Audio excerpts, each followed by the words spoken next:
Welcome to part 1 of our real-life English conversations masterclass. Today, we're going to learn one of the most useful types of English communication you'll ever need. Airport English. Imagine this. You've planned your dream trip. You've packed your bags. You've arrived at the airport. Everything is exciting. But suddenly, you realize something. Everyone around you is speaking English. The airline staff, the security officers, the immigration officers, the flight attendants, the travelers. And now you need to communicate confidently. For many English learners, airports can feel stressful, not because they don't know English, but because they aren't familiar with the specific conversations that happen during travel. The good news is that airport conversations follow predictable patterns. Once you understand those patterns, your confidence increases dramatically. By the end of this lesson, you'll know exactly what to say from the moment you enter the airport until you arrive at your destination.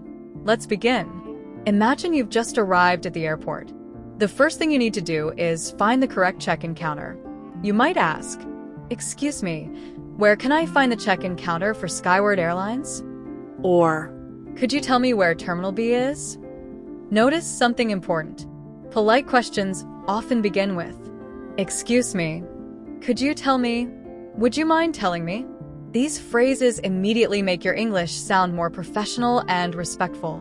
Now, let's imagine you've found the check-in desk. The airline employee smiles and says, "Good morning.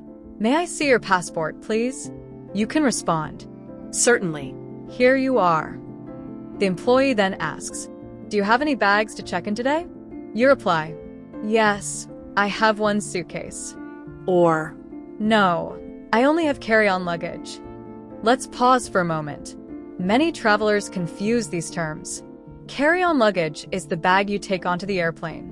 Checked luggage is the bag that travels in the cargo section of the aircraft. Understanding these words is extremely useful. Now, let's continue. The employee asks, "Would you prefer a window seat or an aisle seat?" A window seat is next to the window. An aisle seat is next to the walkway. You might say, "I'd prefer a window seat, please." Or, "An aisle seat would be great." Simple, natural, confident. Now imagine the employee says, "Your flight boards at gate 14 at 9:15. You might respond, "Thank you very much." Professional communication doesn't require complicated language. It requires clear communication. Now, let's move to security screening.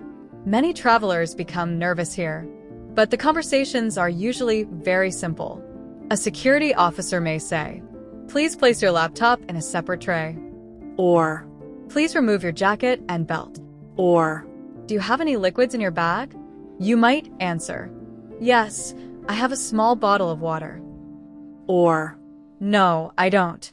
One important skill at airports is listening carefully. The instructions are usually direct and simple. Don't panic if you miss something. You can politely ask, "Could you repeat that, please?" Or, "Sorry, I didn't catch that." Native speakers use these phrases all the time. Now, let's move to immigration. For many travelers, this is the most intimidating part of the airport experience. But immigration officers usually ask standard questions. For example, "What is the purpose of your visit?" You might answer, "I'm here for tourism." Or, "I'm visiting family." Or, "I'm attending a business conference." Another common question is, "How long will you be staying?" You could answer, "I'll be staying for 10 days. Or, "I'll be here for 2 weeks. You may also hear, "Where will you be staying?" You could say, "I'll be staying at the Grand Central Hotel." Or, "I'll be staying with relatives." Remember, answer clearly. Answer honestly. Keep your responses simple. Now, let's imagine you're waiting at the gate. You hear an announcement. "Attention passengers traveling to London. Boarding will begin in approximately 15 minutes. Airport announcements often seem fast. Here's a useful tip. Don't try to understand every word. Focus on key information. Flight number, destination, gate number, boarding time. That's usually enough. Now, let's talk about a common problem. Flight delays. Imagine you hear, "We apologize for the delay." Flight 572 will now depart at 7:30 p.m. You may need additional information. You can ask, do you know how long the delay will be? Or, has the departure gate changed? Or, when can we expect further updates? These questions are polite and professional. Now, let's move on to the airplane. The flight attendant might say, welcome aboard. You can simply reply, thank you. Or, good afternoon. During the flight, you may need assistance. For example, could I have some water, please? Or, may I have a blanket? Or, could you help me find my seat? Simple requests make communication easy.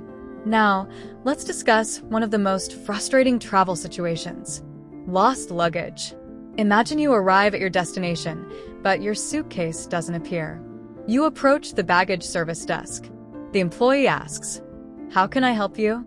You might say, my luggage didn't arrive on the baggage carousel. Or, I can't find my suitcase. The employee may ask, can you describe your bag? You could answer, it's a large black suitcase with a blue luggage tag. Notice how specific details become important. Size, color, brand, special features. These details help solve problems quickly. Now, let's discuss another real-life situation: asking for directions inside the airport. Large airports can be confusing. You might ask, excuse me, how can I get to gate 22? Or, where is the international arrivals area? Or, is there a shuttle bus between terminals? The person may respond with directions. When listening, pay attention to words such as straight ahead, turn left, turn right, upstairs, downstairs, next to, across from. These expressions appear frequently in airports. Now, let's talk about confidence. Many learners worry about making mistakes while traveling. But here's something important. Airports are international environments. Employees speak with travelers from all over the world every day. They're accustomed to different accents and different English levels. Their goal is communication, not perfection. You don't need perfect English. You need effective English. Now imagine yourself 6 months from now. You walk confidently through an international airport. You understand announcements. You ask questions naturally. You handle unexpected situations calmly. You communicate with airline staff professionally. You travel with confidence. That future is absolutely possible. And it begins with practice. The more airport English you learn, the more comfortable international travel becomes. Now I'd like to pause for a moment. If you're enjoying this real-life English conversation series, subscribe to Daily English. Give this video a like and leave a comment below. Tell me which country you'd love to visit someday. I'd love to know where your English journey might take you. Now, let's continue with one final advanced tip. Many fluent travelers don't memorize entire conversations. Instead, they master useful patterns.